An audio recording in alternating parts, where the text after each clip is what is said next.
Naggagayat ako ngayon ng prutas, tapos nandito yung dalawa nakaantay. Akala nila gusto nila itong prutas. Pero, susubukan kong kumuha ng isa at ibibigay ko sa kanila kung sino yung kumakain ng prutas. Pero alam kong si Lucy kasi nakain siya ng vegetable. So, tingnan natin kung sino yung kakain ng prutas. Stay. Ito si Lucy, kumakain ng vegetable. Stay. Si Sam muna. Sam. Tingnan natin. Tingnan mo kung nakain siya. Then, Lucy, sit. Sam, kain na. Sit, Lucy. Ayaw mo? Ha? Ayaw mo? Kain mo na. Ayan o. No. Lucy, stay. Sam, sit. Back. Inupuan mo na. Bigay natin to kay Lucy. Lucy. Oh, see? Si Lucy talaga ay nakain ng prutas. Good girl. Good girl, Lucy. Kainin mo na yung kay Sam. Come, here. Sam, wag mo upuan. Come, Lucy.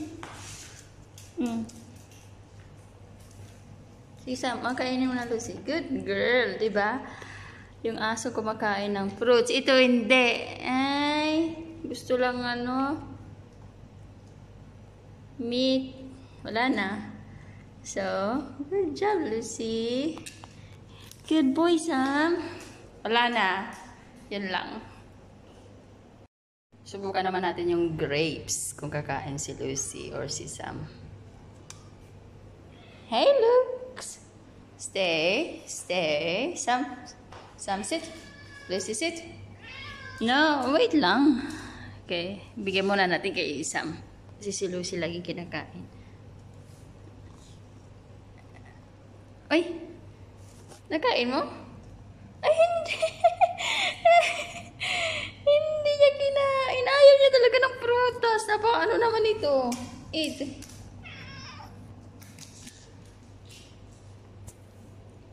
Ayun na, kinain na. Grapes lang sa kanya. Namimili ka, Gusto mo ng grapes? Grapes lang si Sam. Ikaw, Lucy. Wala talaga itong kahit anong ibigay mo. Kakain talaga yan. Lucy, saan ka tatakbo? Dito lang. Come. Tatakbo ka pa eh.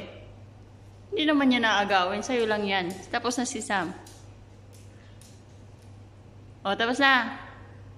Diba mga aso kumakain ng prutas. Akala nyo kayo lang ha. Ikaw, alam kong ayaw mo.